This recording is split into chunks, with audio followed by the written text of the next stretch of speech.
لیکن تم نہیں جانتے تم اس کے لیے کیسی تباہی چھوڑو گے۔ وہ جس معاشرے سے ہے وہاں ایک غیر مسلم کا اس کے لیے پاکستان جانا اسے معاشرے میں بدنام کر دے گا۔ اس کا باپ مر چکا ہے ایرک، اور جن بیٹیوں کے باپ مر جائیں معاشرے کے دل سے ان کے لیے رحم مٹ جاتا ہے۔ وہ کچھ کہے بغیر خاموشی سے انہیں دیکھتا رہا۔ وہ مشرق کے اصولوں سے واقف نہیں تھا، نہ وہ مشرق کی روایات جانتا تھا۔ آپ چاہتی ہیں میں اسے بھول جاؤں؟ اگر اس سے سچی محبت کرتے ہو تو اس کے لیے مشکلات مت بڑھاؤ۔ اور میں اپنے دل کا کیا کروں؟ اپنے دل کو سکھا دو کہ معطر اور تم کبھی نہیں مل سکتے۔ الفاظ زہر جیسے تھے، اس کا اندر تک خالی ہوا۔ الفاظ موت جیسے تھے، اندر تک کسی نے جان کھینچ لی۔ تو یہ تھا دل کا قصہ، تو یہ تھی دل لگانے کی سزا، تو یوں کہانی ادھوری رہ جانی تھی۔ اس کا دل اس ایک میں اٹکا اور ہر شے سے بیزار ہو گیا۔ وہ ایک بار سن کر تو جاتی، ایک بار اس کی طرف کی معذرت، ایک بار اس کی طرف کی کہانی، کچھ تو ادھوری ملاقاتوں کا غم اسے بھی برداشت کرنا ہوگا۔ اور ایسا ہوا تو کیوں ہوا؟ اسے اس سوال کا جواب چاہیے تھا، اور وہ جانتا تھا اسے یہ جواب کہاں ملے گا۔ مجھے فہد معظم سے ملنا ہے۔ وہ سفید عمارت تھی جو اینجل اسٹیشن سے 10 منٹ کے فاصلے پہ بنی تھی۔ عمارت کو 2 حصوں میں تقسیم کیا گیا تھا، صحن کے ایک طرف مسجد اور دوسری طرف سینٹر۔ آپ کا نام؟ ایرک کیان۔ آپ ان کے کمرے میں انتظار کریں، وہ نماز پڑھ کے آتے ہیں۔ وہ سر ہلاتا نوجوان کے ساتھ آفس کی طرف گیا۔ کرسی کھینچ کر بیٹھتے اس نے طائرانہ نگاہ سے پورے کمرے کا جائزہ لے لیا۔ حجرہ نما کمرہ جس میں صرف صوفے اور چھوٹی سی کرسی اور میز پڑی تھی، میز کے پیچھے ڈھیروں کتابیں۔ وہ سربراہی کرسی کے سامنے رکھی کرسی پہ بیٹھ گیا، ٹانگ پہ ٹانگ جما لی، کرسی سے ٹیک لگاتے 2 انگلیاں ہونٹوں پر جماتے دوسرے ہاتھ سے وہ میز پہ رکھا پیپر ویٹ گھمانے لگا۔ اسے صرف ایک سوال پوچھنا تھا، اس ایک سوال سے ہزاروں سوال نکل آتے، لیکن وہ آج یہاں سے اپنا سوال پوچھے بغیر جانے والا نہیں تھا۔ دفعتاً پیپر ویٹ گھماتی انگلیاں رکیں۔ سینٹر کے ساتھ بنی مسجد سے اذان کی آواز آ رہی تھی۔ اذان مکمل ہونے تک اس کی انگلیاں رکی رہیں، سماعت اسی طرف متوجہ رہی۔ عجیب کیفیت ہونے لگی۔ سر جھٹکتے اس نے توجہ ارد گرد کرنی چاہی۔ میز پر تھوڑا سا سامان رکھا تھا، لیپ ٹاپ، ایک نوٹ پیڈ، پینسل، اور اس کی نظر سربراہی کرسی کے سامنے رکھی سیاہ کتاب پر گئی۔ وہ کتنی ہی دیر وہیں دیکھتا رہا، پھر دھیرے سے اٹھتے کرسی کے سامنے آیا۔ وہ قرآن پاک کا انگلش ترجمہ تھا، سیاہ خوبصورت جلد پر لکھا الہامی کتاب کا نام۔ اس کے ہاتھ کتاب کی طرف بڑھے، یوں ہی ہاتھ اس پہ رکھتے اس نے درمیان سے کوئی صفحہ کھولا۔ سامنے سیاہ عربی حروف درج تھے، نیچے انگلش ترجمہ۔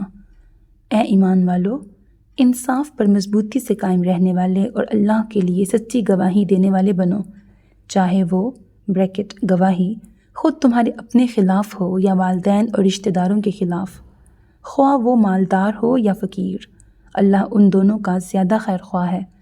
بس خواہش نفس کی پیروی نہ کرو کہ انصاف سے ہٹ جاؤ، اور اگر تم زبان مڑوڑو یا پہلو تہی کرو تو یقیناً اللہ تمہارے اعمال سے خوب باخبر ہے۔ سورۃ نساء آیت 135۔ وہ کتنی ہی دیر اس آیت کو دیکھتا رہا۔ ایمان والے؟ وہ ایمان والا نہیں تھا، خطاب اس سے نہیں کیا جا رہا تھا، پھر وہ کیوں مسحور ہو رہا تھا؟ کیفیت عجیب کیوں ہوئی تھی؟ اس نے صفحہ آگے کرنے کے لیے ہاتھ بڑھایا ہی تھا جب دروازہ کھلا اور 40 کے قریب کا کوئی شخص اندر آیا۔ ایرک نے چونک کر سر اٹھایا۔ السلام علیکم، میں فہد معظم ہوں، آپ مجھ سے ملنا چاہتے تھے؟ سیاہ پینٹ پر انہوں نے سفید ٹی شرٹ پہن رکھی تھی، چہرے پر مٹھی بھر داڑھی اور ہونٹوں پر مسکان سجائے وہ اندر آئے۔ وہ جو کسی شلوار قمیض میں ملبوس لمبی سی داڑھی والے انسان کی توقع کر رہا تھا، کچھ مایوس ہوا۔ یہ کیسے اس کے سوالوں کے جواب دیں گے؟ جی، میں ایرک کیان ہوں۔ معذرت، جماعت کے ساتھ نماز پڑھ رہا تھا اس لیے لیٹ ہو گیا، آپ بیٹھیے۔ اپنی کرسی کی طرف آتے انہوں نے ایرک کو اشارہ کیا تو وہ کچھ خفت سے پیچھے ہٹا۔ آئی ایم سوری، میں صرف یہ دیکھ رہا تھا۔ وہ کرسی کی طرف واپس آیا۔ معذرت کس لیے؟ یہ میری کتاب تو نہیں ہے، یہ تو سارے عالم کی ہے، آپ کے لیے بھی۔ دیکھ سکتے ہیں، پڑھ سکتے ہیں، اٹھا سکتے ہیں۔ وہ نرمی سے مسکراتے ہوئے کرسی پہ بیٹھے۔ یہ مسلمانوں کی نہیں ہے، صرف ساری دنیا کے لیے ہے، مانتے صرف مسلمان ہیں، جیسے اللہ سب کا رب ہے لیکن مانتے صرف مسلمان ہیں۔ اس نے کچھ نہیں کہا۔ فہد معظم اب کریڈل سے کسی کو کافی لانے کا کہہ رہے تھے۔ کریڈل رکھ کر اس کی طرف متوجہ ہوئے۔ مجھے ہاشم بھائی نے آپ کی آمد کا بتایا تھا۔ آپ کس سلسلے میں ملنا تھا آپ کو؟ تو گویا انہیں یقین تھا کہ وہ اسلامک سینٹر جائے گا۔ ایک سوال پوچھنا تھا۔ ضرور پوچھئے۔ وہ کچھ دیر خاموش رہا، الفاظ جوڑے، پھر دونوں کوہنیاں ٹیبل پہ رکھے سیدھا ہوا۔ میں ایک لڑکی سے محبت کرتا ہوں۔ وہ مسلمان ہے اور میرے اسے پرپوز کرنے پر اس نے شادی کے لیے منع کر دیا کیونکہ اس کے بقول ایک مسلمان عورت کسی غیر مسلم سے شادی نہیں کر سکتی۔ میں اسلام کو زیادہ نہیں جانتا۔ جتنا جانتا ہوں وہ تاثر ماضی میں اچھا نہیں رہا، لیکن آپ سے یہ جاننا چاہتا ہوں کہ ہر حکم یا قانون کے پیچھے کوئی نہ کوئی لاجک ہوتی ہے۔ مجھے اس حکم میں لاجک نظر نہیں آ رہی۔ میں توہین نہیں کر رہا آپ کے مذہب کی، میرا سوال صرف یہ ہے کہ یہ حکم کیوں دیا گیا ہے؟ فہد معظم خاموشی سے اسے سنتے رہے، پھر قرآن پاک غلاف میں لپیٹتے دوسری طرف رکھا اور اسے دیکھا۔ آپ کس مذہب کو مانتے ہیں؟ ویسے تو کوئی نہیں، لیکن آپ عیسائیت کہہ لیں، یعنی آپ ملحد ہیں۔ میرے لیے مذہب کا ہونا نہ ہونا برابر ہے، لیکن میرے ڈاکیومنٹس پر عیسائیت لکھا ہوا ہے تو میں اسے اپنا مذہب کہہ دیتا ہوں۔ اس نے کاندھے اچکائے۔ آپ کے والد کا کیا مذہب ہے؟ وہ کرسچن ہے۔ اور والدہ؟ جیوز یہودی۔ وہ بنا اکتائے جوابات دیتا رہا۔ فہد معظم اب دروازے کی سمت دیکھ رہے تھے جہاں سے کوئی لڑکا 2 کافی کے کپ لا رہا تھا۔ ایک ایرک اور دوسرا ان کے سامنے رکھتے وہ چلا گیا تو وہ دوبارہ ایرک کی طرف متوجہ ہوئے۔ یعنی آپ کے والد عیسائی ہیں اور والدہ یہودی؟ اس نے سر کو خم دیا۔ اب میں آپ سے ایک سوال کرتا ہوں ایرک، آپ کے ڈاکیومنٹس پر وہ مذہب کیوں لکھا ہوا ہے جو آپ کے والد کا ہے؟ آپ کی والدہ کا مذہب کیوں نہیں؟ وہ کچھ دیر کو چپ رہ گیا۔ شاید اس لیے کہ جب میرے ڈاکیومنٹس بنے تو میں ڈیڈ کے ساتھ رہتا تھا۔ یعنی اگر آپ اپنی والدہ کے ساتھ ہوتے تو آپ کے ڈاکیومنٹس پہ آپ کا مذہب یہودیت ہوتا؟ شاید نہیں، تب بھی وہ ڈیڈ کی مرضی سے لکھا جاتا۔ وہ پہلی بار الجھا۔ اس کی وجہ کیا ہے؟ ڈیڈ مذہب کو لے کے تھوڑے سے سخت ہیں، اس لیے موم سے شادی کرتے وقت انہوں نے اپنا مذہب تبدیل نہیں کیا بلکہ موم نے تبدیل کیا تھا۔ آپ کی والدہ نے آپ کے والد کے لیے اپنا مذہب تبدیل کیا تھا؟ اس نے سر ہلا دیا۔ یہی تو وہ سوچ تھی جو اس سے اتنی بڑی غلطی کروا گئی۔ موم کر سکتی ہیں تو کوئی بھی کر لے گا۔ ٹھیک، اب آپ کے سوال کی طرف آتے ہیں کہ اسلام عورت کو غیر مسلم سے شادی کی اجازت کیوں نہیں دیتا؟ ویسے تو ہم لوگ سمعنا و اطعنا والے لوگ ہیں، لیکن آپ کیونکہ لاجک جاننا چاہ رہے ہیں تو آپ کے لیے لاجک سے جواب دے دیتے ہیں۔ تو بات یوں ہے ایرک، آپ کا جواب آپ کے دیے گئے جواب میں ہی چھپا ہے۔ کیسے؟ آپ نے کہا کہ آپ مذہب کو نہیں مانتے، لیکن اگر چننا پڑا تو آپ عیسائیت چنیں گے کیونکہ یہ آپ کے والد کا مذہب ہے۔ اب فرض کریں کسی مسلمان عورت کی غیر مسلم سے شادی ہو جاتی ہے، ان کی اولاد ہوتی ہے، گھر میں 2 مختلف مذہب ہیں، تو اولاد کس مذہب کی طرف زیادہ متوجہ ہوگی؟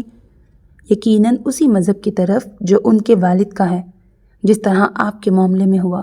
عورت گھر میں مرد کی نسبت کم اثر و رسوخ رکھتی ہے، وہ اپنی اولاد کو ایسا کرنے سے نہیں روک پائے گی، اور نتیجتاً ایک مسلمان کی عورت غیر مسلم کے طور پر پروان چڑھے گی۔ اسلام اپنے ماننے والوں کو ہر معاملے میں بہت سہولت دیتا ہے، لیکن آپ اسلام سے یہ توقع کیسے رکھ سکتے ہیں کہ وہ اپنے ماننے والوں کو یوں اپنا مذہب تبدیل کرنے دے اور خود کو آگ میں جلانے دے؟ اس کے علاوہ عورتیں جذباتی ہوتی ہیں۔ یہاں بھی آپ کی مثال لے لیتے ہیں۔ شادی کے وقت آپ کے والد نے مذہب تبدیل نہیں کیا بلکہ والدہ نے کیا۔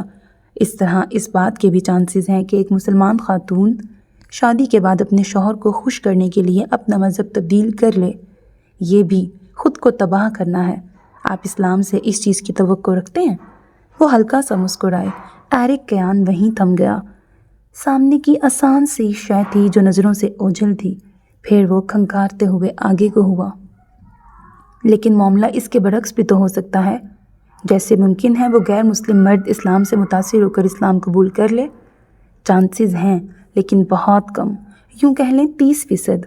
اب صرف 30% کے چانس پر اتنا بڑا حکم تبدیل نہیں کیا جا سکتا۔ میں نے اس لڑکی سے کہا تھا کہ اگر وہ چاہے تو میں اس کے لیے اسلام قبول کر سکتا ہوں۔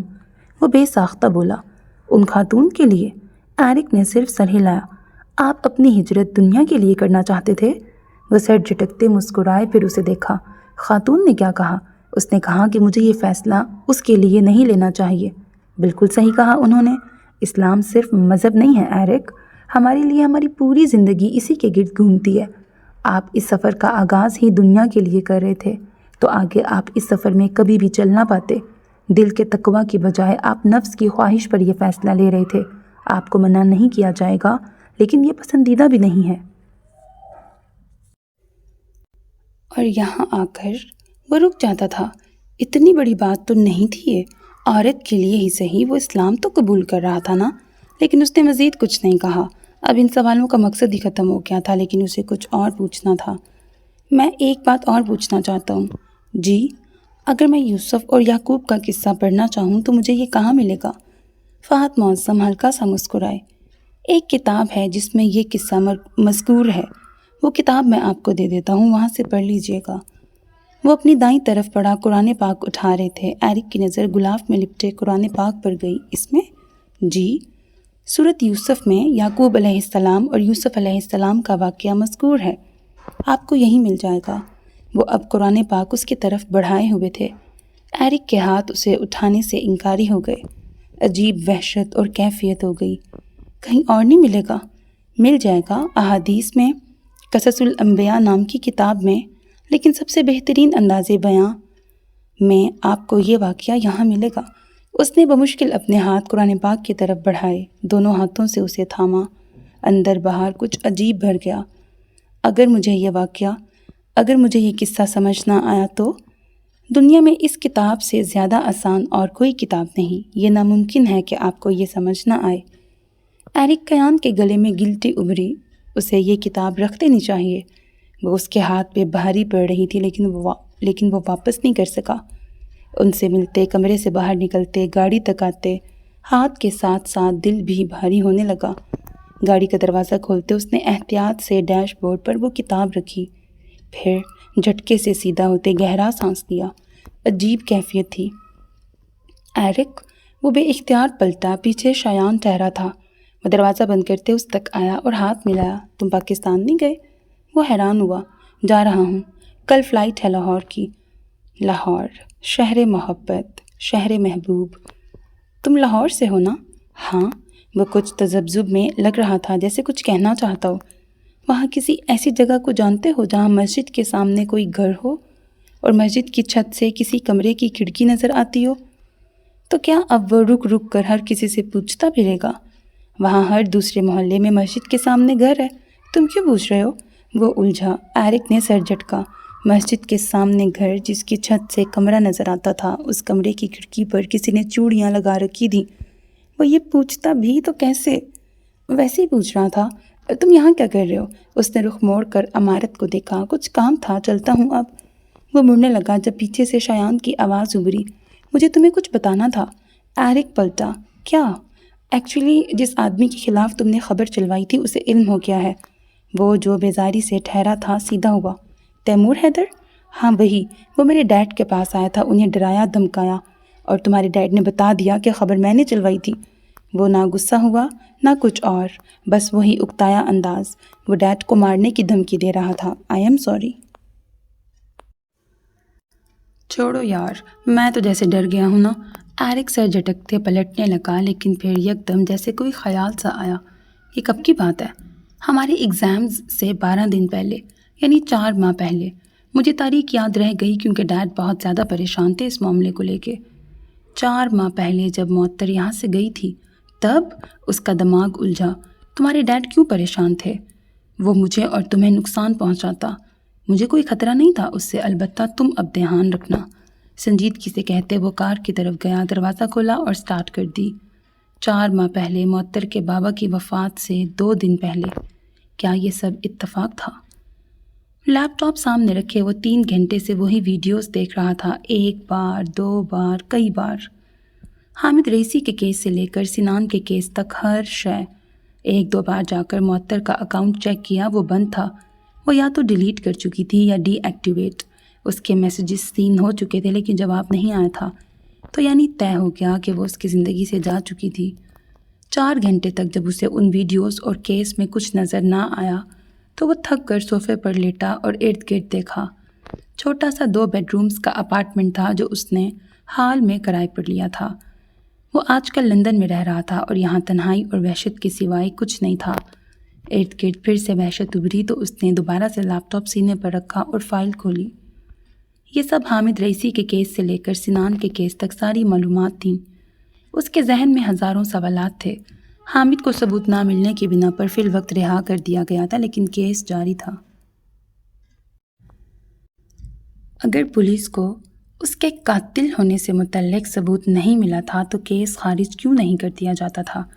اور سنان کے کیس میں جن لوگوں کو گرفتار کیا گیا تھا ان میں سے اب تک قاتل کی نشاندہی کیوں نہیں کی جا سکی تھی؟ یہ سب پیچیدہ تھا یا بنایا جا رہا تھا؟ فینسبری پارک سے لی گئی اور مارکیٹ کے راستے سے لیے گئے کیمرہ ریکارڈنگ سے اسے اتنا تو معلوم ہو گیا تھا کہ ہجوم کا رخ مارکیٹ کی طرف تھا، لیکن بعد میں غیر متوقع طور پر ٹرسٹ کی طرف مڑ گیا تھا۔ بظاہر عام سی بات تھی، لیکن کچھ تو عجیب تھا۔ وہ اٹھ کر کمرے میں گیا اور واپسی پر اس کے ہاتھ میں سفید USB تھی۔ ہاشم بن عبداللہ ٹرسٹ کے اس کیمرے کی ویڈیو جو چھت کے اوپر فکس کیا گیا تھا۔ ہاشم بن عبداللہ کے کہنے پر کہ وہ کیمرے خراب تھے، اس نے یہ ریکارڈنگ چیک نہیں کی تھی۔ وہ لوگ کیمرہ ریکارڈنگ ڈیلیٹ کر دیا کرتے تھے، لیکن بقول ہاشم بن عبداللہ کے اس کیمرے کی ریکارڈنگ 6 ماہ تک سیو رکھی جاتی تھی۔ وہ 2 کیمراز کی ریکارڈنگز تھیں۔ ایک عمارت کے بالکل اوپر لگا تھا جس سے صحن اور سڑک نظر آتی تھی، دوسرا داخلی دروازے کے اوپر بنے ڈیزائن کے بیچ فکس کیا گیا تھا جہاں سے برآمدے کا منظر نظر آتا تھا۔ لیپ ٹاپ کے ساتھ USB کنیکٹ کرتے اس نے فائل کھولی تو پل بھر کو ہاتھ تھمے، پھر وہ چونک کر سیدھا ہوا۔ وہاں 2 ویڈیوز موجود تھیں، تو یعنی کیمرے کام کر رہے تھے۔ اس نے تیزی سے وہ ویڈیوز کھولیں۔ پہلی ویڈیو صبح سے لے کر 1 بجے تک کی تھی۔ اس میں بظاہر سب عام تھا، کوئی ایک بھی چونکانے والی بات نہیں تھی سوائے اس سرخ سویٹر والے آدمی کے جو 2 مرتبہ ٹرسٹ کے باہر سے گزرا تھا اور دونوں مرتبہ سرسری سی نظر ٹرسٹ پر ڈالی تھی۔ دوسری ویڈیو دوپہر 1 سے رات 7 بجے تک کی ریکارڈنگ کی تھی۔ وہ ویڈیو اس نے مکمل توجہ سے دیکھی تھی۔ قریب 2 بجے ٹرسٹ کے قریب ہجوم جمع ہونے لگا، پہلے چند لوگ، پھر زیادہ، توڑ پھوڑ، اسلام کے خلاف نعرے، مسلمانوں کے خلاف بیان بازی۔ وہ ہاتھ ہونٹوں پہ رکھے وہ سب دیکھتا رہا۔ 15-20 منٹ تک توڑ پھوڑ ہوتی رہی اور اندر سے کوئی باہر نہ نکلا۔ کیا ان لوگوں نے پولیس کو کال نہیں کی؟ اس نے خود میٹرو بس پہ بیٹھتے وقت پولیس کو ٹرسٹ پہنچنے کے لیے کال کی تھی۔ پھر پولیس کہاں تھی؟ وہ لوگ جب وہاں پہنچے تھے ان کے ساتھ ہی پولیس کی گاڑیاں رکی تھیں۔ اتنی دیر عام بات تو نہیں تھی۔ گو بعد میں پولیس کی طرف سے وضاحت کی گئی تھی کہ ہجوم کی وجہ سے انہیں دیر ہو گئی تھی، لیکن وہ اس وضاحت سے مطمئن نہیں تھا۔ ذہن سے خیالات جھٹکتے اس نے توجہ ویڈیو کی طرف کی۔ حملے کے 15 منٹ بعد پولیس کی آمد پر اندر کا دروازہ کھلا تھا اور فاتح بھائی تیزی سے برآمدے سے گزرتے پچھلے راستے کی طرف گئے۔ ان کے بعد سٹاف کے 2-4 اور لوگ اور آخر میں سنان اور ہاشم بن عبداللہ۔ ہاشم بن عبداللہ سنان سے آگے تھے۔ برآمدے سے پیچھے کی طرف جاتے سنان لمحہ بھر کو رکا تھا۔ وہ جانتا تھا وہ معطر کو دیکھ کر رکا تھا، اور یہی وہ لمحہ تھا جب 2 گولیاں عین اس کے دل کے مقام پہ لگیں۔ اس کے فوراً بعد ایک اور گولی چلی تھی، لیکن چوک گئی۔ آگے کا سارا منظر اس کے ذہن میں تازہ تھا۔ معطر کا سنان کے سامنے بیٹھنا، اس کی آخری سانسیں، میڈیکل سٹاف کی آمد، پولیس کا آنا، گرفتاریاں، سب 1-2 گھنٹے میں نپٹ گیا تھا۔ وہ معطر کو بانو آپا کی طرف چھوڑ کر ہاسپٹل گیا تھا۔ کلیئرنس کی ساری ذمہ داری اس نے نبھائی تھی۔ سر جھٹکتے اس نے وہ تکلیف کم کرنی چاہی۔ وہ سنان سے بغض نہیں رکھتا تھا، وہ اسے ناپسند بھی نہیں کرتا تھا۔ اس ایک شخص کے جانے سے اس کے دل کا ایک حصہ خالی رہ گیا تھا۔ اگلے 2 گھنٹے میں اس نے وہ ویڈیو کئی بار دیکھی۔ چھت کے اوپر لگے ہونے کی وجہ سے پورے لان اور سڑک کا منظر صاف نظر آ رہا تھا۔ پولیس کو جو ویڈیوز ملی تھیں وہ مخصوص مقامات کی تھیں۔ کچھ کیمروں کے رخ کسی اور طرف تھے، کسی کے کسی اور طرف، لیکن یہاں جیسے ہر شے واضح نظر آ رہی تھی۔ 1 بار، 2 بار، 3 بار اور چوتھی بار ویڈیو دیکھنے پر دماغ میں کچھ کلک ہوا۔ ویڈیو ریوائنڈ کرتے اس نے وہاں سے شروع کی جب سنان عمارت سے نکلتے چند سیکنڈز کے لیے رکا تھا۔ ایرک کی آنکھیں سکڑ گئیں۔ 2 سیکنڈز کی بات تھی، صرف 2 سیکنڈز کی، لیکن سنان کی سفید سویٹر پر سرخ نقطہ ابھرا تھا، ایک ہی مقام پر 2 سیکنڈ کے لیے۔ اگر سنان کو گولی اتفاقاً لگی تھی جیسا کہ پولیس کہہ رہی تھی، کہ وہ ایک مشتعل شہری کی طرف سے غصے میں چلائی گئی تھی تو نشانہ باندھ کر چلانے کی کیا تک بنتی تھی؟ اس نے صحن کے کیمرے کی ویڈیو کھولی۔ لوگ، ہجوم، مشتعل افراد، وہ افسوس سے یہ سب دیکھتا رہا۔ اسلاموفوبیا کا شکار شہری جن کے ذہنوں پر مسلمانوں کے خلاف تعصب ڈال دیا گیا تھا، یہ سب وہاں نہ جاتے تو، اور تبھی کئی کڑیاں بیک وقت اپنی جگہ پہ آ گئیں۔ ہجوم کا رخ مارکیٹ سے ٹرسٹ کی طرف ہونا، سنان پر فوکس کر کے نشانہ باندھنا، دوسری گولی کا چوک جانا، اور یہ اسی وقت تھا جب اس پر انکشاف ہوا کہ یہ گولی اتفاقاً سنان کو نہیں لگی تھی، اسے باقاعدہ پلاننگ کر کے ماری گئی تھی۔ وہ بے یقینی سے پیچھے ہوا۔ پولیس اندھی تھی یا انہوں نے زیادہ غور نہیں کیا تھا؟ اسے چند گھنٹے لگے تھے کڑیاں ملانے میں، اور اوپر بیٹھے لوگ ان سب سے ناواقف تھے، اور وہ آدمی کس تنویمی حالت میں؟ اس نے صحن کی ویڈیو کھولی۔ سرخ سویٹر والا آدمی پر تشدد ہجوم کے بیچ چپکے سے پیچھے کی طرف کھسکا تھا۔ سرخ سویٹر والا آدمی پرتشدد ہجوم کے بیچ چپکے سے پیچھے کی طرف کھسکا تھا۔ ان سب میں اس کا ہاتھ اپنی جیب پر تھا، اور اسے لمحہ لگا سمجھنے میں کہ اس کی جیب میں کیا تھا۔ وہ پسٹل اٹھائے ہوئے تھا۔ زوم کرتے اس نے اس کی جیب کی طرف دیکھا۔ ہلکا سا سیاہ رنگ کا پسٹل جو بہت غور کرنے پر نظر آتا تھا۔ اپنے موبائل میں ویڈیو بھیجتے اس نے اسکرین شاٹ لے کر وہ ایک نمبر پر سینڈ کی اور کال ملائی۔ اس کا دماغ ساکت ہو رہا تھا۔ جو خیال آ رہا تھا وہ ناقابل یقین تھا۔ ہیلو ہیری، دوسری طرف کچھ کہا جا رہا تھا، اس نے نہیں سنا۔ تمہیں ایک آدمی کی تصویر بھیجی ہے، مجھے پتہ لگوا کے بھیج سکتے ہو کہ یہ کون ہے؟ اس کی نظر سرخ سویٹر والے پر گئی۔ ادھیڑ عمر، چست اور لمبے قد والا انسان ہے کوئی، جتنی جلدی ہو سکے پلیز۔ کال کاٹتے وہ صوفے پر آگے کو ہوا، ہونٹوں پر مٹھی رکھ لی، دوسرے ہاتھ سے دوبارہ وہ ویڈیوز کھولی۔ سنان کو گولی لگنے کے بعد ایک اور گولی بھی چلی تھی۔ بدقسمتی یا شاید کوئی اور وجہ، لیکن وہ گولی چوک گئی تھی۔ ایرک جانتا تھا کہ وہ دوسری گولی ہاشم بن عبداللہ کے لیے چلائی گئی تھی۔ ان کی خوش قسمتی کہ وہ بچ گئے تھے، سنان کی بدقسمتی کہ وہ نہیں بچ سکا تھا۔ لیکن ان سب میں سوال یہ تھا کہ اب وہ کیا کرے گا؟ کیا وہ یہ ساری باتیں پولیس کو بتائے تاکہ وہ مجرم کو گرفتار کر سکیں، یا وہ کچھ اور کرے؟ کیا پولیس یہ نہیں پوچھے گی کہ یہ کیمرے اب تک کہاں تھے؟ ایک اور سوال جو اب بھی اس کے ذہن میں تھا کہ ہاشم بن عبداللہ جھوٹ بول رہے تھے یا کیمرے واقعی میں خراب تھے۔ وہ نہیں جانتا تھا کہ سنان سعدی اپنی موت سے قبل وہ کیمرے بنوا کے گیا تھا۔ وہ اگلے دن شو سے پیک اپ کر کے گاڑی میں بیٹھ رہا تھا جب اسے ہیری کی کال آئی۔ یہ جوزف مارگریٹ ہے، 10 سال پہلے پولیس میں تھا، بدعنوانی کے جرم میں پکڑا گیا، 5 سال قید میں رہا، پھر باہر آیا تو چھوٹی موٹی نوکریاں کیں، لیکن مستقل مزاجی کی وجہ سے ایک جگہ ٹک نہیں سکا۔ اس کے بعد یہ 1 سال سے لاپتہ تھا، کچھ دن پہلے منظر عام پہ آیا اور اب گمنامی کی زندگی گزار رہا ہے۔ اس وقت کہاں ہے؟ ملک سے باہر۔ Okay thanks. اس نے بمشکل کال کاٹی۔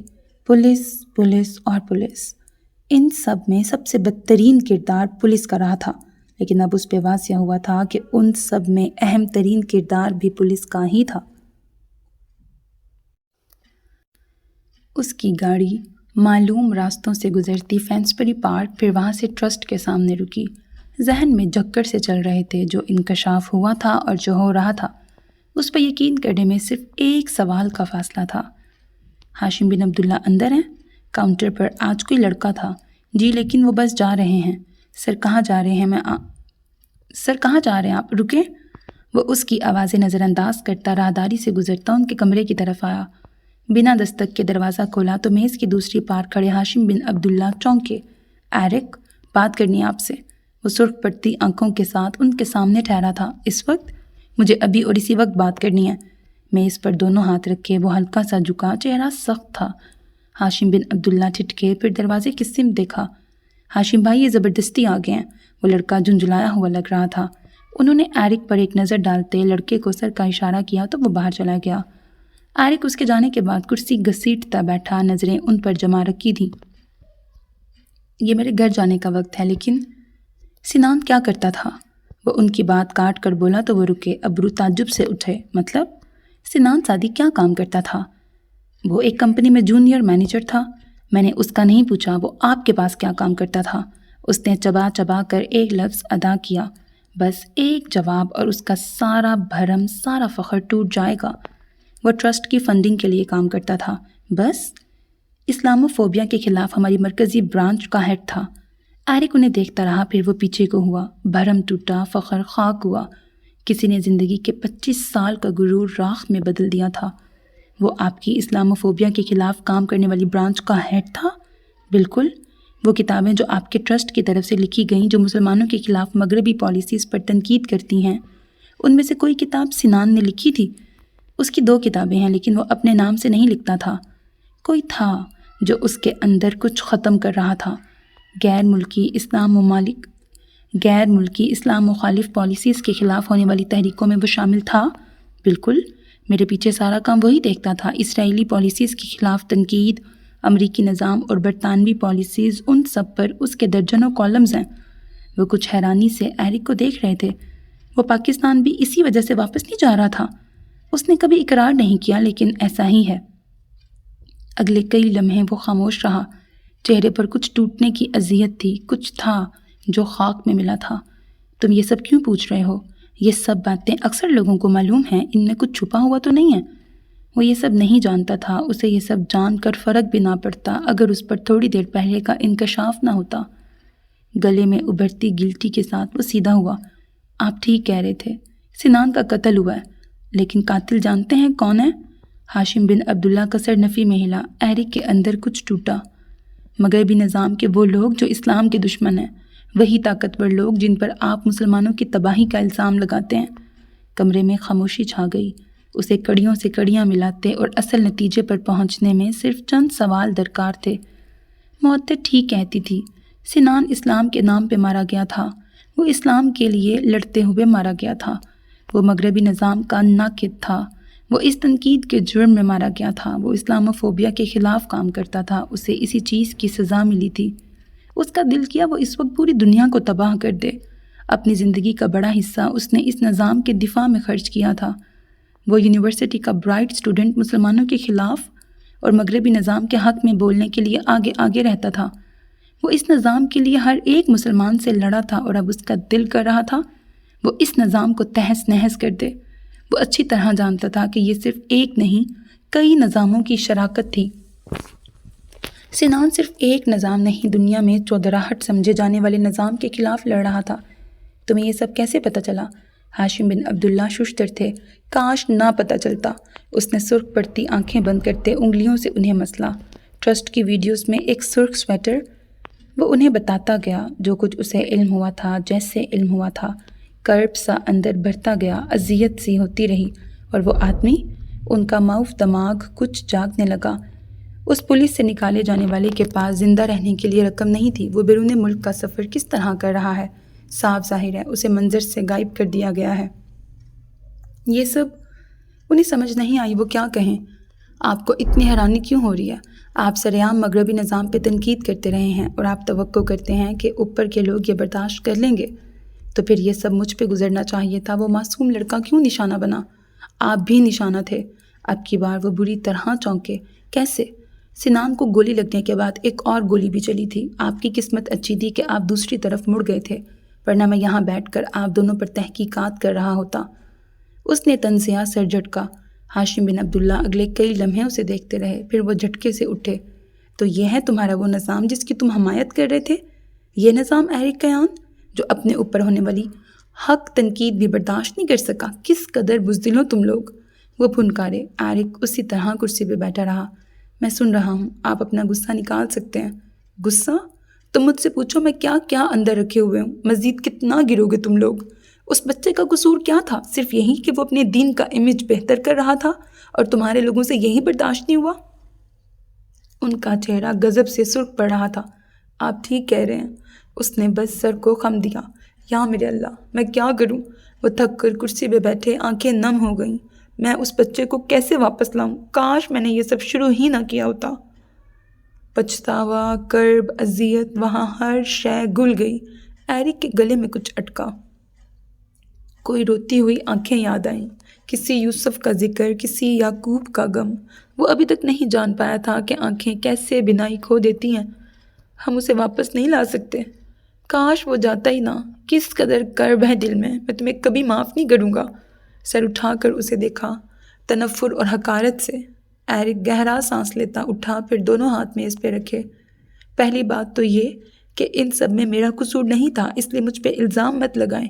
میں صرف اپنے نظام کو ڈیفینڈ کرتا رہا ہوں۔ میری جگہ کوئی بھی ہوتا وہ یہی کرتا، اور یہ غلط نہیں تھا۔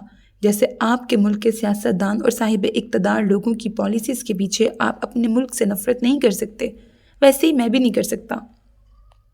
مسئلہ ملک میں نہیں، ان لوگوں میں ہوتا ہے جو اسے چلاتے ہیں۔ اس لیے آپ کی باتوں میں آ کر نہ ہی خود کو کمرے میں بند کر کے بیٹھوں گا، اور نہ ہی آپ کی طرح سر پکڑ کے بیٹھوں گا کہ میں کیا کروں، کیونکہ میں جانتا ہوں کہ میں بہت کچھ کر سکتا ہوں۔ وہ سیدھا ہوا، پھر ایک زکام زدہ سانس اندر کھینچ کر ہاتھ جیبوں میں ڈالے۔ میں اپنے اپارٹمنٹ پہنچنے کے 1 گھنٹے بعد آپ کو چند ویڈیوز بھیجوں گا۔ اگر مجھے کچھ ہو جائے تو میں چاہوں گا کہ آپ سنان کے لیے لڑیں۔ کیا مطلب؟ میں نے اپنی زندگی کا آدھا حصہ گزارا ہے ہاشم صاحب، یہ آدھا حصہ میں اسی نظام کا دفاع کرتا رہا ہوں جس نے مجھے آج منہ کے بل گرایا ہے۔ میں اتنی طاقت نہیں رکھتا کہ اس نظام کو ختم کر سکوں جو ظالم بن گیا ہے، لیکن میں اتنی طاقت ضرور رکھتا ہوں کہ ایک مظلوم کا بدلہ لے سکوں۔ میں آپ کے رب پہ یقین نہیں رکھتا، لیکن میں اس انصاف پہ یقین رکھتا ہوں جس کا حکم آپ کا رب دیتا ہے، پھر چاہے وہ انصاف میرے خلاف ہو یا میرے نظام کے خلاف، چاہے وہ کمزور کے خلاف ہو یا طاقتور کے خلاف، میں انصاف کے لیے لڑوں گا۔ وہ ان پر ایک آخری نظر ڈالتا دروازے کی طرف بڑھا جب پیچھے سے آواز آئی، تم کیا کرنے جا رہے ہو؟ ایرک لمحہ بھر کو وہیں رکا رہا، گلے میں گلٹی ابھری، آنکھوں میں سختی۔ میں ایک جنگ شروع کرنے جا رہا ہوں۔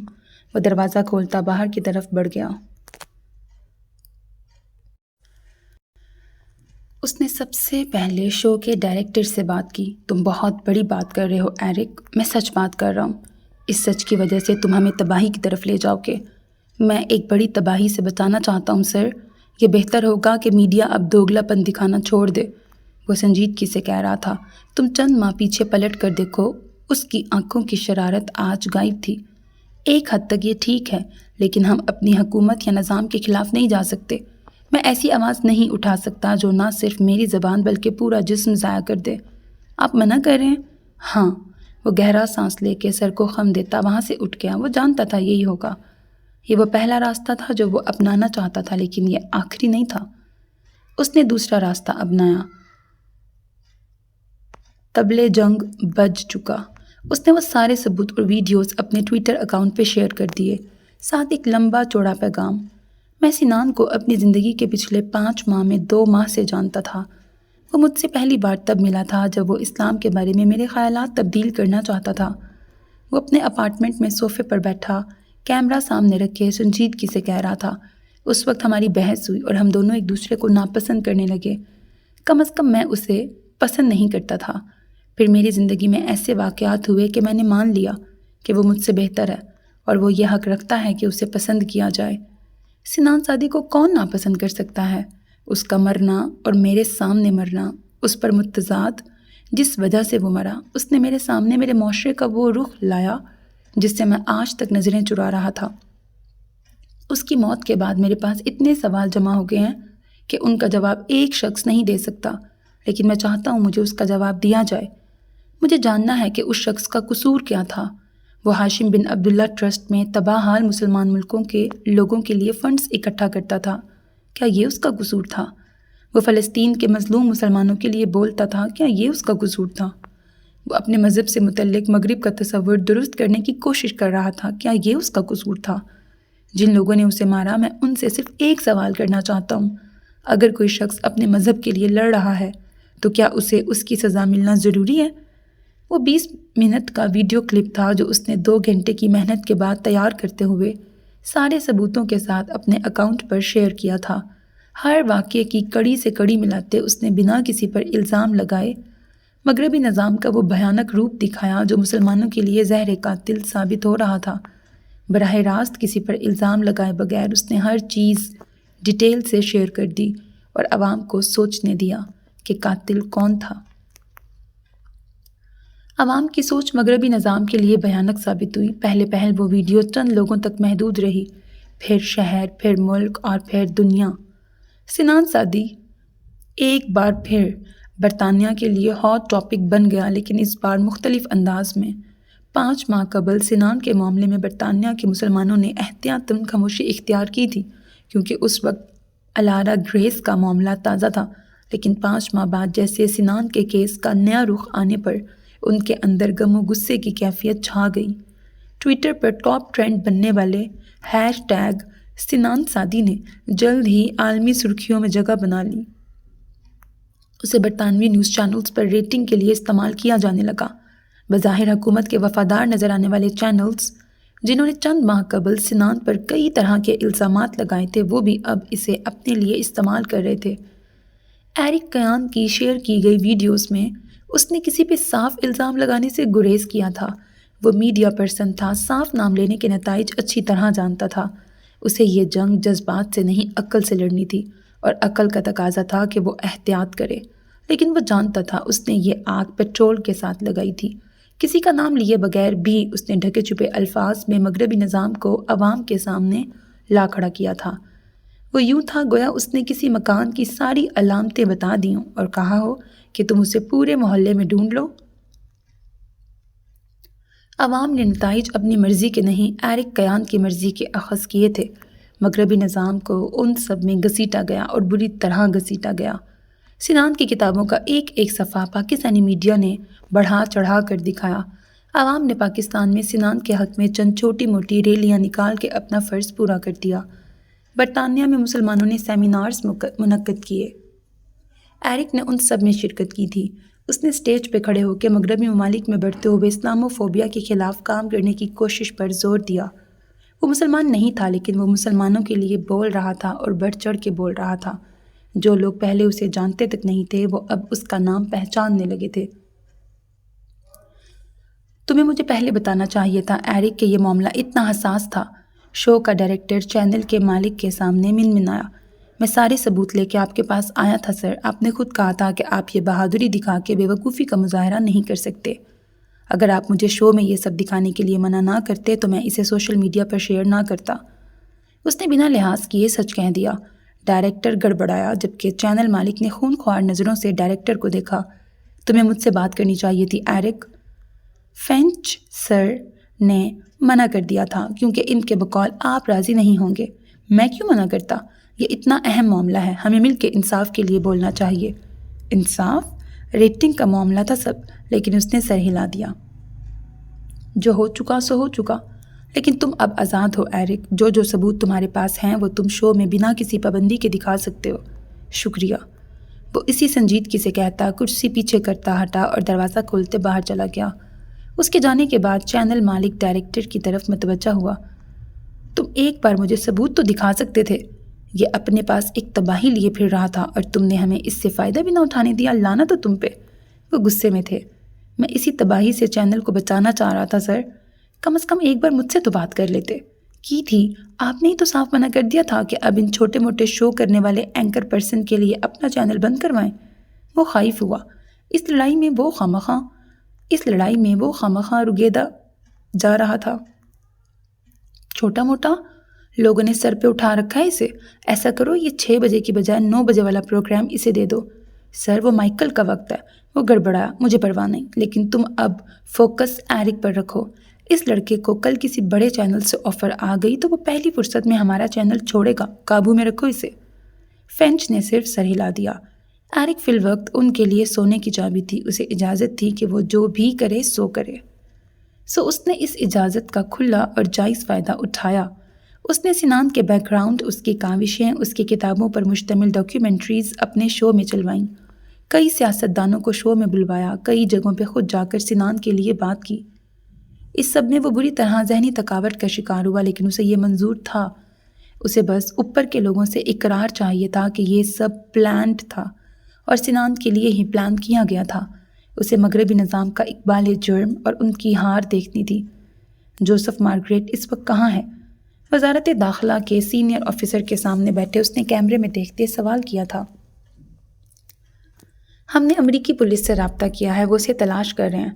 میرا سوال ذرا مختلف ہے سر۔ اگر بقول پولیس کے وہاں موجود ہر شخص کو گرفتار کر لیا گیا تھا تو جوزف مارگریٹ وہاں سے کیسے فرار ہوا؟ بلکہ نہ صرف جائے وقوع سے بلکہ وہ ملک سے بھی فرار ہو گیا۔ جبکہ اس کے پاس دوسرے شہر تک کے سفر کی رقم نہیں تھی؟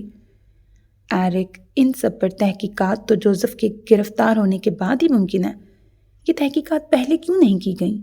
ہمارے پاس وہ ویڈیوز نہیں تھیں۔ اسٹارک، اگر مجھے وہ اتنی آسانی سے مل سکتی ہیں تو پولیس کو کیوں نہیں ملی؟ اب ہر کوئی آپ جیسا تو نہیں ہے۔ اس نے بات مذاق میں اڑانی چاہی۔ ایرک کی سنجیدگی ختم نہیں ہوئی۔ کچھ تھا جو وہ کھو چکا تھا۔ آپ در حقیقت قبول نہیں کر رہے کہ اس سب میں پولیس نے سب سے بدترین کردار ادا کیا، اور انہوں نے تحقیقات لاپرواہی سے مکمل کی، بلکہ مکمل بھی نہیں کی۔ جن لوگوں کو گرفتار کیا گیا ان پر توڑ پھوڑ کے مقدمات درج کر کے سزا دے دی گئی، یا پھر شک کی بنا پہ چھوڑ دیا گیا، جبکہ اصل قاتل پولیس کی نظروں سے نہ صرف اوجھل بلکہ ان کی آنکھوں میں دھول جھونک کر ملک سے فرار بھی ہو چکا ہے۔ تو پھر اب حکومت کیا کرے گی؟ آپ ذمہ داران کے خلاف کارروائی کب کر رہے ہیں؟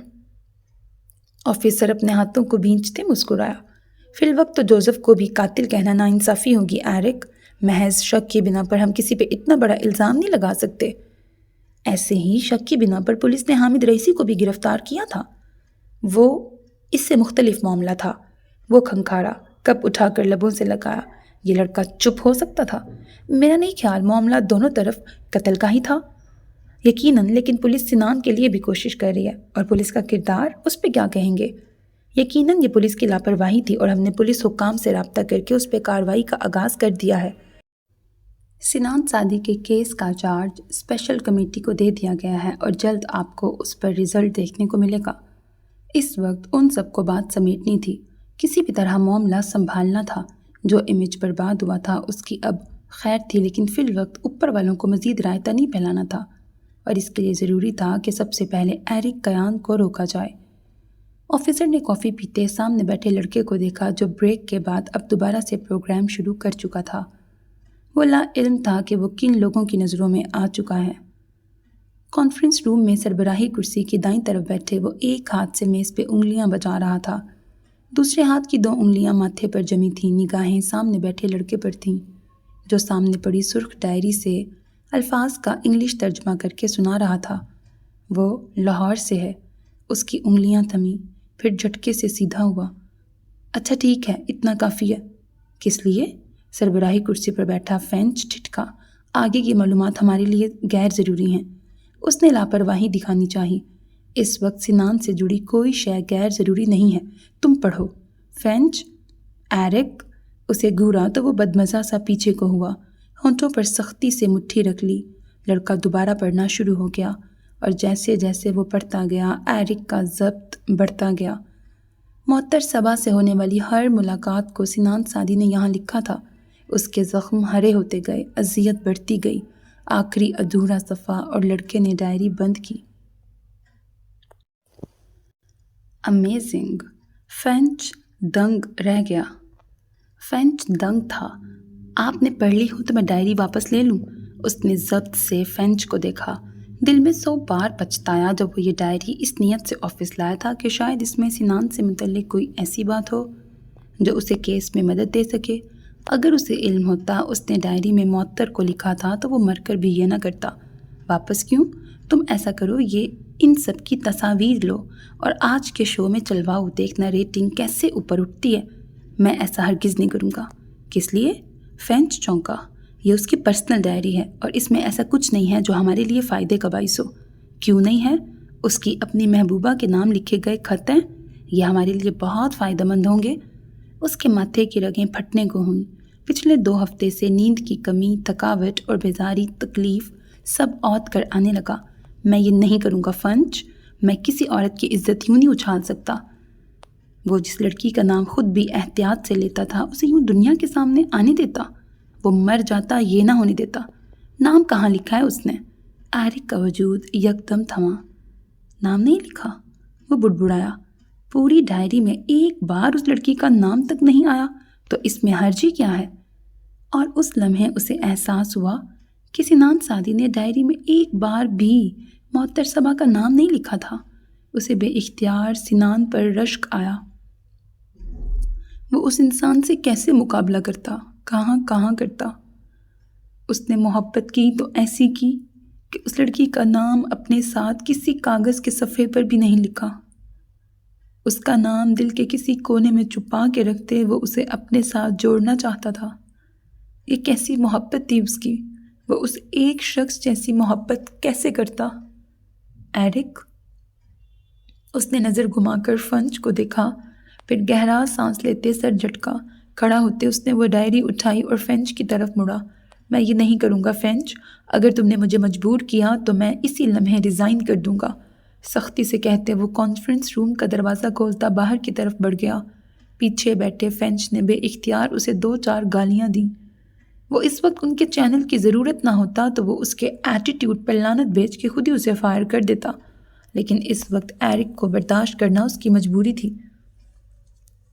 اس سے دور ایرک کیان کے آفس کی طرف واپس آؤ تو اب وہ ڈائری میز پہ رکھتا تھک کر کرسی پہ بیٹھ رہا تھا۔ چہرے پر تھکن اور اذیت تھی، سر پیچھے کو لگائے اس نے آنکھیں بند کی، آنکھوں کے پار کسی کا وجود لہرایا۔ وہ اس ایک لڑکی کو کہاں ڈھونڈتا؟ کون کہتا تھا وقت کے ساتھ محبت ختم ہو جاتی ہے؟ اسے تو مزید جکڑ رہی تھی۔ جانے اس نے اپنے ملک میں بیٹھے یہ خبر سنی بھی ہوگی یا نہیں، جانے اس نے جانا ہوگا یا نہیں کہ وہ سنان کے لیے کتنا لڑ رہا تھا، جانے اسے ایرک کیان یاد بھی ہوگا یا نہیں۔ آنکھوں کو مسلتے اس نے موبائل اٹھایا۔ معطر صبا کو وہ پچھلے 5 ماہ سے ٹویٹر، انسٹاگرام، فیس بک ہر جگہ سرچ کر چکا تھا، لیکن وہ کہیں نہیں تھی۔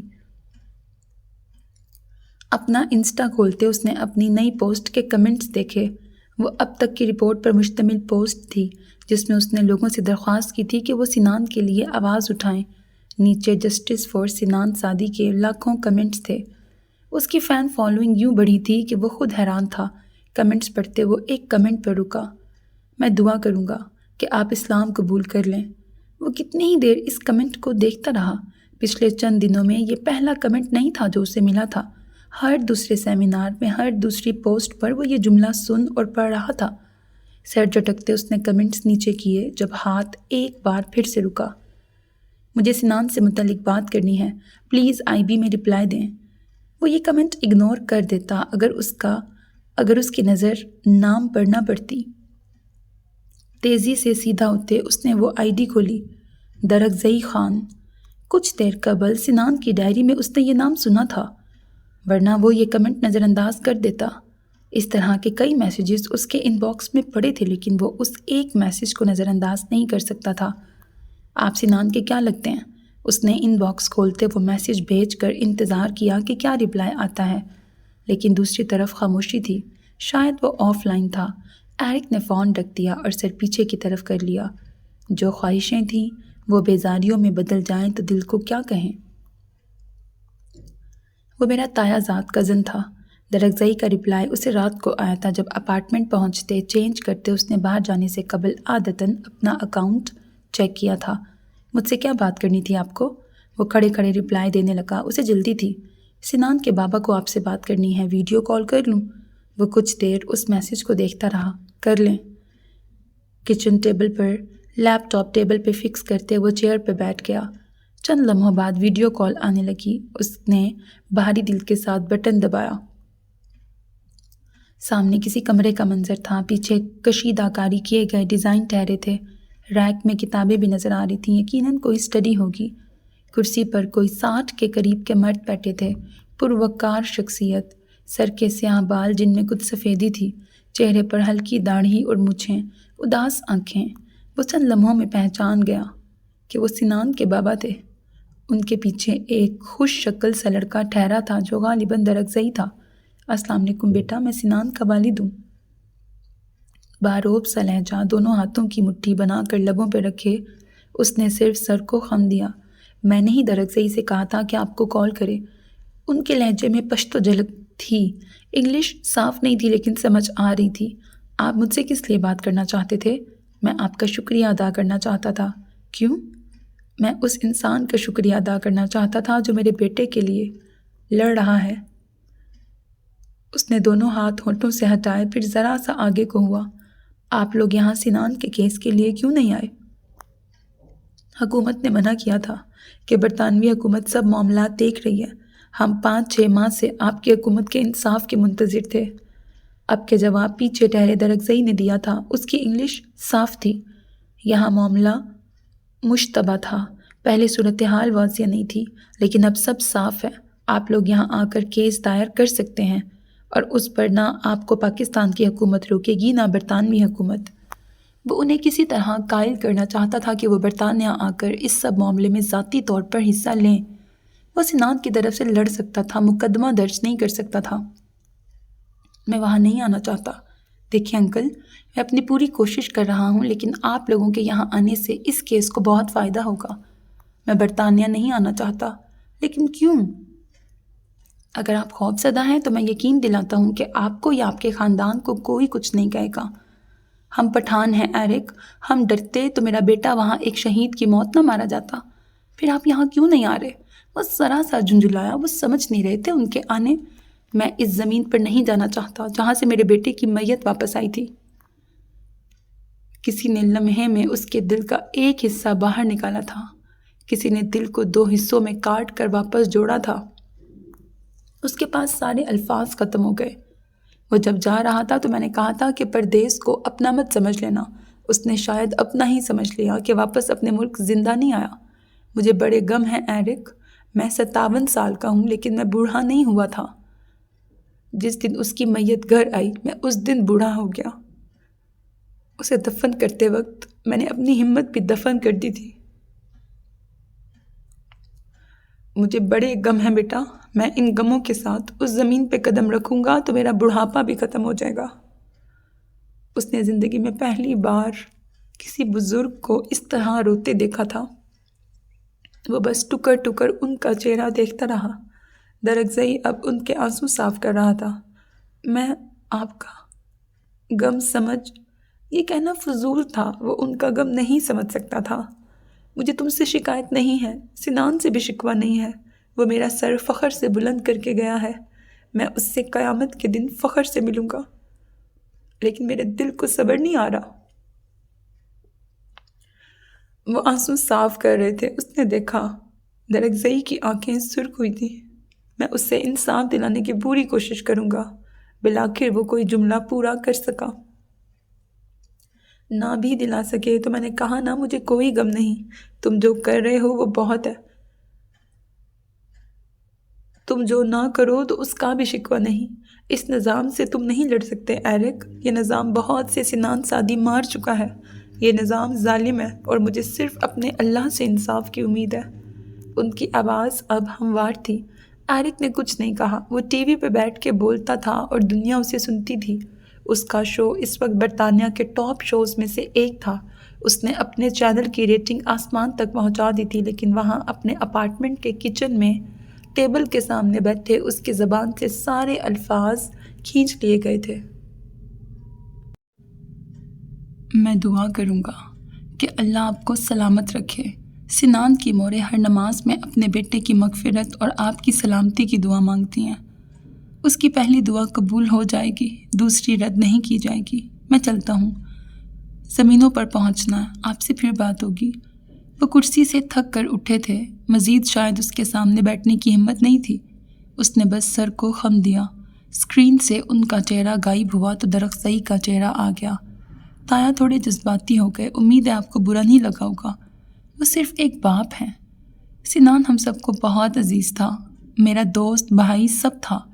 ایک عرصہ لگے گا ہمیں سنبھلنے میں۔ سمجھ سکتا ہوں۔ میں چلتا ہوں اب۔ اس نے کال کٹ کرنی چاہی جب درگزئی کی آواز پر رکا۔ 1 منٹ رکیں، کسی اور کو بھی آپ سے بات کرنی تھی۔ وہ کرسی سے اٹھتا اسکرین سے یکدم غائب ہوا۔ ایرک کے ہاتھ تھمے رہے۔ اور کس کو؟ وہ 2 منٹ بعد واپس آیا تو کرسی کے پیچھے کھڑا ہو گیا۔ ساتھ کوئی لڑکی تھی جس نے دوپٹہ اچھے سے سر پہ اوڑھ رکھا تھا۔ گول سا سفید خوبصورت چہرہ، گلابی گال اور بڑی بڑی آنکھیں۔ وہ 19-20 سال کی کوئی لڑکی تھی جو ذرا سا گھبرائی ہوئی تھی۔ یہ پریزے ہے، سنان کی بہن اور میری کزن پلس منکوہا۔ اسے کچھ بات کرنی تھی آپ سے۔ پریزے بیٹھو۔ درگزئی، کسی نے دیکھ لیا تو؟ وہ ڈر رہی تھی۔ ایرک خاموشی سے انہیں دیکھتا رہا۔ اس سے کیا بات کرنی تھی؟ کوئی نہیں دیکھے گا، تم میرے ساتھ ہو، اب بیٹھو بھی۔ وہ مصروف آدمی ہے۔ وہ کچھ ڈر اور گھبراہٹ سے کرسی پر ٹکی گویا ابھی بھاگ جائے گی۔ سلام لالا، گھبراہٹ میں زبان سے نکلا۔ ایرک کے لبوں پہ ہلکی سی مسکراہٹ ابھری۔ وعلیکم السلام، آپ کو اردو آتی ہے؟ وہ سلام کا جواب سن کر حیران ہوئی تھی۔ صرف سلام کا جواب آتا ہے؟ اچھا، مجھے آپ سے کچھ پوچھنا تھا۔ وہ بار بار دروازے کو دیکھتی۔ جی؟ آپ معطر صبا کو جانتے ہیں؟ تو کیا ساری دنیا آج ہی ہر زخم ادھیڑنا چاہتی تھی؟ ہر پرانے شخص کا غم آج یاد آنا تھا۔ اس نے سوچا منع کر دے کہ وہ کسی معطر صبا کو نہیں جانتا، لیکن وہ اپنا ہونا بھول سکتا تھا، معطر صبا کا ہونا نہیں۔ وہ اس کائنات میں اپنے وجود کا انکار کر سکتا تھا، معطر صبا کی موجودگی کا نہیں۔ جانتا ہوں، اس نے سر کو خم دیا۔ آپ کیوں پوچھ رہی ہیں؟ سنان لالا اس کا ذکر کرتے تھے۔ میری ایک بار بات ہوئی تھی، لیکن پھر جانے وہ کہاں غائب ہو گئیں۔ میں ان کے نمبر پہ کال کرتی ہوں تو نمبر بند جا رہا ہے۔ آپ ان سے میرا رابطہ کروا سکتے ہیں؟ تمہیں کیوں لگا کہ میں معطر کو جانتا ہوں گا؟ آپ لالا کے دوست ہیں نا، تو انہوں نے معطر کا ذکر تو کیا ہوگا۔ وہ اسے کیا بتاتا کہ سنان سعدی محبت کے معاملے میں اس قدر محتاط واقع ہوا تھا کہ وہ معطر کو بھی نہیں بتا کے گیا تھا۔ میں نے سنان سے معطر کا ذکر نہیں سنا، لیکن میں اسے جانتا ہوں اور میرا اس سے کوئی رابطہ نہیں ہے۔ وہ پاکستان واپس جا چکی ہے۔ اس کا کوئی رابطہ نمبر ہے آپ کے پاس؟ پرانا نمبر وہ بند کر چکی ہے، نئے نمبر کا مجھے علم نہیں۔ اس نے دیکھا تھا کہ اس لڑکی کے چہرے پر صاف مایوسی چھائی تھی۔ اسے ڈھونڈ دیں کہیں سے، کاش کوئی اسے ڈھونڈ دیتا۔ میں نہیں جانتا وہ کہاں ہے پریزے۔ اس کے لہجے میں بھائیوں کی نرمی گھل گئی۔ پریزے کی آنکھیں نم ہوئیں۔ ایسے مت بلائیں۔ تمہیں برا لگا؟ وہ گڑبڑایا۔ سنان لالا ایسے ہی نرمی سے بلایا کرتے تھے۔ وہ اب رو رہی تھی۔ درگزئی گھبرا کر اس کی دائیں طرف آیا۔ ایرک کو ایک بار پھر دکھ نے آن گھیرا۔ وہ خاموشی سے اسکرین کو دیکھتا رہا، جہاں اب درگزئی پشتو میں کچھ کہتے پریزے کو چپ کروا رہا تھا۔ وہ اس کے سر پہ ہاتھ پھیر رہا تھا، نرم، محبت بھرا انداز، چہرے پر تکلیف تھی۔ آئی ایم سوری، میں اپنے الفاظ واپس لیتا ہوں۔ اس کی آواز سن کر وہ سارا رونا بھول گئی۔ نہیں، مجھے بس لالا یاد آ گئے۔ میں بہت بے وقوف ہوں، آپ برا مت مانیں، آپ میرے بھائی جیسے ہیں، پلیز سوری۔ ایرک نے گہرا سانس لیا۔ مجھے لگا میں نے تمہیں پریشان کر دیا۔ بالکل نہیں۔ اچھا، آپ پلیز مجھے معطر کا ایڈریس ڈھونڈ دیں کہیں سے۔ میں جھوٹ نہیں بولوں گا پری سے، لیکن میں اس کا ایڈریس نہیں ڈھونڈ سکتا، نہ ڈھونڈنا چاہتا ہوں۔ وہ کچھ ٹھٹک کے اسے دیکھنے لگی، پھر آنکھیں سکیڑی۔ کیوں؟ وہ اس کیوں کا کیا جواب دیتا؟ سو یہ دکھانے کو کہ اسے دیر ہو رہی ہے، اس نے ہاتھ پہ بندی گھڑی پہ ٹائم دیکھا۔ مجھے دیر ہو رہی ہے فی الحال، پھر بات ہوگی۔ درگزئی آپ اپنا نمبر مجھے سینڈ کر دیں۔ اس نے عجلت کا مظاہرہ کرتے جلدی سے لیپ ٹاپ اسکرین بند کر دی۔ ارد گرد سناٹا چھا گیا۔ پرانے لوگوں کا ذکر ہمیشہ خوشی نہیں دیا کرتا۔ میں 25 سال کا ہوں اور میں 15 سال کی عمر سے مسلمانوں سے نفرت کرتا آ رہا ہوں۔ مجھے نہیں یاد وہ کون سا واقعہ تھا جس نے مجھے اس نفرت کی طرف دھکیلا، لیکن میں یہ جانتا ہوں کہ اس نفرت کا ذمہ دار کون ہے۔ وہ پوڈیم کے سامنے کھڑا کہہ رہا تھا۔ نیلی جینز پہ سیاہ ڈریس شرٹ پہن رکھی تھی، کالر پہ مائک لگا تھا۔ وہ مغربی معاشرہ تھا اور میرے ارد گرد کے لوگ تھے جنہوں نے مجھے سکھایا کہ مسلمان ایک دہشت گرد قوم ہیں، اس لیے ان سے نفرت کرو۔ میرے میڈیا نے مجھے سکھایا کہ دنیا میں جتنے بھی دہشت گردانہ واقعات ہوتے ہیں ان سب کے پیچھے مسلمانوں کا ہاتھ ہے۔ مجھے میرے معاشرے اور لوگوں نے سکھایا کہ جس مسلمان ملک کو تباہ کیا گیا وہ اس کے حقدار تھے۔ زندگی کے 24 سال میں اسی سوچ کے ساتھ رہا، اور پھر وہ لمحہ بھر کو رکا۔ سامنے ڈھیروں نوجوان بیٹھے تھے۔ میری زندگی میں 2 لوگ آئے، وہ دونوں مسلمان تھے، اپنے مذہب کو ڈیفینڈ کرنے کے لیے ہمیشہ آگے رہتے تھے۔ وہ 2 لوگ میری زندگی میں نہ آتے تو میں آج بھی یہی سمجھ رہا ہوتا۔ ان میں سے ایک سنان تھا۔ وہ جاتے جاتے میرا ذہن بدل گیا۔ اس کے جانے کے بعد میں نے جانا کہ شدت پسندی کا تعلق کسی مذہب سے نہیں ہوتا۔ اگر مذہب سے ہوتا تو سنان نہ مارا جاتا۔ مذہب سے ہوتا تو برطانیہ میں اسلام و فوبیا کے ہر ماہ اوسطاً 300 کیسز رپورٹ نہ ہوتے۔ مذہب سے ہوتا تو دنیا بھر میں مسلمانوں کو مشکلات کا سامنا نہ کرنا پڑتا۔ اب وقت آ گیا ہے کہ مسلمانوں کے خلاف سازشیں بند کر دینی چاہیے۔ مسلمان ممالک کا پیچھا کرنا چھوڑ دیں۔ وہ آپ کے زر خرید غلام نہیں ہیں۔ کہ اگر ان کی پالیسیز آپ کے مطابق نہیں ہیں تو آپ انہیں اس فہرست میں لے آئیں جو صرف تباہی کے حقدار ہیں۔ انصاف کے نام پر مسلمان ممالک کو تباہ کرنا چھوڑ دیں۔ میں یہ بات سمجھنے سے قاصر ہوں کہ زمین کا ایک ٹکڑا اتنی اہمیت کا حامل کیوں ہے کہ اس کے لیے انسانوں کی جان لے لی جائے۔ میں یہ سمجھنے سے قاصر ہوں کہ جس قوم پہ دنیا میں سب سے زیادہ ظلم ہوئے ہوں وہ ظالم کیسے ہو سکتی ہے۔ جو لوگ اب بھی اپنے فرنشڈ ہاؤس میں بیٹھ کے مسلمانوں پہ شدت پسند اور دہشت گرد ہونے کے الزامات لگاتے ہیں، انہیں چاہیے کہ فلسطین میں جا کے وہاں کے 5 سال کے بچوں کو دیکھیں، عراق اور شام کے بوڑھوں کو دیکھیں۔ ان ننھے اور بوڑھے ہاتھوں میں انہیں کون سا اسلحہ نظر آتا ہے جو دہشت گردی کے نام پہ مسلمان ممالک کو رون دیا جاتا ہے؟ آپ کو جو الزامات لگانے ہیں وہ ایک انسان پر لگائیں، مسلمان پہ نہیں، کیونکہ اس دنیا میں ہر شخص زندہ رہنے کا حق رکھتا ہے، چاہے وہ مسلمان ہو یا غیر مسلم۔ وہ بولنے پر آیا تو بولتا چلا گیا بنا کچھ سوچے۔ دماغ میں سنان کی موت کا منظر، معطر کے سر سے نکلتا خون گھومنے لگا۔ اس کے چپ ہونے پر مجمع پورے جوش سے کھڑا ہوا اور تالیاں بجانے لگا۔ وہ مسلمانوں کے زیر اہتمام منعقد کیے جانے والا جلسہ تھا جس میں اسے مہمان خصوصی کے طور پہ مدعو کیا گیا تھا۔ وہاں صرف مسلمان نہیں، کئی غیر مسلم بھی موجود تھے۔ تالیوں کا شور تھما تو مجمع میں سے کوئی کھڑا ہوا۔ ایک سوال پوچھوں؟ جی۔ اس نے سر کو خم دیا، پھر گھڑی پہ وقت دیکھا۔ اسے واپس لندن پہنچنا تھا۔ وہ دوسرا انسان کون ہے جس نے آپ کی رائے بدلی؟ گھڑی پر وقت رک گیا۔ اس کی نظر مجمع پر گئی، پھر مائک درست کرتے اس نے گلا کھنکھارا۔ میں اس کا نام نہیں بتانا چاہتا۔ مجمع میں سرگوشیاں ابھریں۔ کیا وہ کوئی لڑکی ہے؟ اس بار وہ کئی لمحے چپ رہا۔ یہ جاننا اہم نہیں، اہم یہ ہے کہ وہ ایسا انسان نہیں جس کا ذکر ہر کسی سے کر لیا جائے۔ وہ کالر پہ لگا مائک اتار رہا تھا۔ سامنے بیٹھے لوگوں کو کئی سوالات پوچھنے تھے، لیکن وہ جان گئے تھے کہ ان کا پسندیدہ صحافی سوالات پسند نہیں کرتا۔ تیز ہوتی بارش میں اس نے ایک بار پھر سپیڈ کچھ زیادہ کرنی چاہی۔ اسے اب رہ کے افسوس ہو رہا تھا کہ وہ جلدی چلا جاتا یا وہاں اتنی دیر نہ ٹھہرتا۔ موبائل نکالتے اس نے ٹائم دیکھا، 12 بج رہے تھے۔ وہ وہاں سے نکلا تھا تو 10 کا وقت تھا۔ عام طور پر اتنا وقت نہیں لگتا تھا، لیکن آج بارش کے باعث دیر ہو گئی تھی۔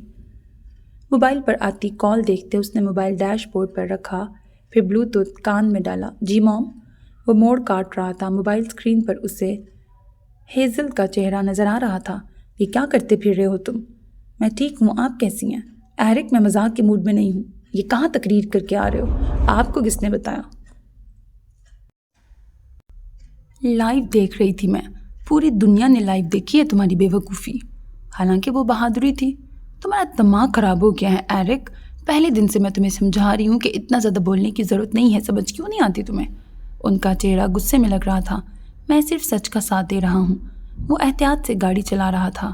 راستہ کچھ پہاڑی تھا، ذرا سی بے احتیاطی اور گاڑی پھسل جاتی۔ بے وقوفی کر رہے ہو؟ تم ایسا کرو، فوراً امریکہ آؤ۔ یعنی آپ چاہتی ہیں کہ میں زمینی کیڑوں سے بچ کر سمندر میں مگرمچھ کے پاس چلا جاؤں؟ تم بات غلط سمت کی طرف موڑ رہے ہو۔ ابھی تو صحیح سمت کا تعین کیا ہے۔ نہ آپ بچی ہیں اور نہ میں موم۔ ہم دونوں جانتے ہیں کہ سنان جس نظام کے خلاف لڑ رہا تھا اور جس نظام کے خلاف میں لڑنے کی کوشش کر رہا ہوں وہ کن کا بنایا ہوا ہے اور کون اس کا مین ہینڈلر ہے۔ بات پوری کرنے سے قبل اس کی گاڑی کو ہلکا سا جھٹکا لگا۔ وہ بروقت سٹیئرنگ نہ تھامتا تو گاڑی نیچے جا گرتی۔ یہی بہادری تمہیں کسی دن مروائے گی، وہ جھنجھلائیں۔ ایرک کا پرسکون چہرہ انہیں مزید مشتعل کر رہا تھا۔ میں بہادروں کی طرح مرنا پسند کروں گا۔ تم غلط لوگوں کے لیے لڑ رہے ہو ایرک۔ مسلمان اس قابل نہیں ہیں کہ ان کے لیے کوشش کی جائے۔ میں اس پہ بحث۔ اس بار لگنے والا جھٹکا شدید تھا۔ وہ یکدم آگے کو ہوا۔ سٹیئرنگ گھماتے اس نے بمشکل گاڑی کنٹرول کی۔ کیا ہوا؟ اس نے جواب نہیں دیا۔ دماغ گھوم رہا تھا۔ سیدھا ہوتے اس نے سائڈ مرر سے دیکھا، پیچھے کوئی لائٹ جل رہی تھی۔ 2-4 اونچی گالیوں سے نوازتے اس نے دوبارہ سے گاڑی سٹارٹ کی۔ تم ٹھیک ہو ایرک؟ جی، بارش ہو رہی ہے تو اسی وجہ سے کسی کی ٹکر لگ گئی تھی۔ سوزین ہیزل کچھ کہہ رہی تھیں، اسے سنائی نہیں دیا۔ پیچھے سے کسی نے زوردار ٹکر ماری تھی۔ اس نے سٹیئرنگ سنبھالنے کی کوشش کی لیکن گاڑی کنٹرول میں نہیں آ رہی تھی۔ ٹکر دوبارہ آ کے لگی اور اس بار اس کے ہاتھ سے سٹیئرنگ چھوٹ گیا۔ سر سیٹ بیلٹ کے باوجود پوری قوت سے اسٹیئرنگ سے لگا۔ موبائل پر سوزین اب چیخ رہی تھیں۔ اس کی گاڑی بے قابو ہوتی سڑک پہ گھومتی جا رہی تھی۔ اس کا جسم جھٹکوں کے باعث تکلیف میں تھا۔ گول گول گھومتی گاڑی کسی درخت سے ٹکرا کر رکی تو سامنے سے دھواں نکلنے لگا۔ اس کے اندر ہمت نہیں بچی تھی، لیکن بہت کوشش سے اس نے دروازے کو مارنا چاہا۔ کوہنی زخمی تھی، کاندھا یوں لگتا تھا جسم سے جدا کر دیا گیا ہو۔ گاڑی کے اندر دھواں بھر رہا تھا۔ کھانستے اس نے بمشکل آخری بار ہمت کرتے کچھ قوت سے دروازے کو مارا۔ قسمت تھی کہ وہ کھل گیا۔ ایرک خود کو گھسیٹ کر بمشکل باہر نکلا۔ پاؤں سے جان نکل رہی تھی۔ اس کے اندر چلنے کی ہمت نہیں تھی۔ وہ وہیں زمین پر لیٹ گیا۔ اوپر تیز آواز کے ساتھ بادل گرج رہے تھے۔ اس نے گہرا سانس لیتے اٹھنا چاہا، لیکن جسم مردہ ہو رہا تھا۔ اس کے ماتھے سے خون نکل رہا تھا، سر گھوم رہا تھا۔ اس نے کسی کو بلانا چاہا، کوئی انسان جو یہاں ہوتا، لیکن علاقہ سنسان تھا۔ یہاں کسی کی موجودگی تقریباً ناممکن تھی۔ اسے ٹکر مارنے والا ڈمپر وہاں سے جا چکا تھا۔ کیا وہ یوں مر جائے گا؟ اس نے ہمت سے بہت کوشش سے خود کو گھسیٹا۔ گاڑی گول گول گھومتی سڑک سے سرک کر نیچے گری تھی۔ وہاں آبادی نہیں تھی۔ ٹانگیں زخمی تھیں، اس کی ہمت ختم ہو گئی۔ جان جسم سے بہت آہستہ سے نکل رہی تھی۔ گلے میں ابھرتی گلٹی سے اس نے کسی کو بلانا چاہا، کوئی انسان یا خدا۔ انسان وہاں نہیں تھے، اور خدا؟ وہ کس خدا کو بلائے؟ وہ کس خدا کو مانتا تھا؟ 25 سال، ان سالوں میں اس نے کس خدا کی عبادت کی تھی؟ اس نے مشکل میں کس خدا کو پکارا تھا؟ خوشی میں کس خدا کا شکر ادا کیا تھا؟ وہ جب مر رہا تھا تو کس خدا سے زندگی مانگتا؟ وہ جب مر رہا تھا تو کس خدا سے آسان موت مانگتا؟ اس انجان سڑک سے دور تباہ حال گاڑی کے ساتھ بڑے اسے احساس ہوا اس کے پاس کوئی خدا نہیں تھا۔ اس نے زندگی کے 25 سال صرف دنیا کے لیے ضائع کیے تھے۔ خسارے کا سودا، گھاٹے کا کاروبار، ملا تو خاک۔ بند ہوتی آنکھوں اور پٹتے ذہن سے اس نے یاد کرنا چاہا کہ اس کے پاس کتنے لوگ تھے۔ ڈیڈ، موم، معطر، 3۔ اس کے ماں باپ کو علم ہو جاتا، لیکن معطر؟ کیا وہ جان پاتی جس لڑکے کے ساتھ وہ ایلنگٹن کی سڑکوں پہ چلا کرتی تھی وہ یوں انجان سڑک پہ مر رہا تھا؟ وہ جان پاتی کہ جس سے وہ نفرت کرتی تھی وہ زندہ ہی نہیں رہا تھا؟ اس کا دماغ پھٹنے لگا، حلق درد کر رہا تھا۔ گہرا سانس لیتے اس نے آسمان کو دیکھا۔ چند ماہ پہلے ٹرسٹ کے صحن میں اسی طرح لیٹا کوئی وجود یاد آیا۔ اس کے پاس بیٹھی کوئی لڑکی یاد آئی۔ آخری سانسیں بھرتا سنان۔ اسے یاد آیا وہ آخری وقت میں کچھ کہہ رہا تھا۔ اس کے پاس یہاں کوئی نہیں تھا جس سے کچھ کہتا۔ اسے یاد آیا سنان کی زبان سے آخر میں الفاظ نہیں نکل رہے تھے۔ تو کیا ہر موت کے قریب شخص کی زبان ہلنے سے انکار کر دیتی ہے؟ بند ہوتی آنکھوں سے اسے یاد آیا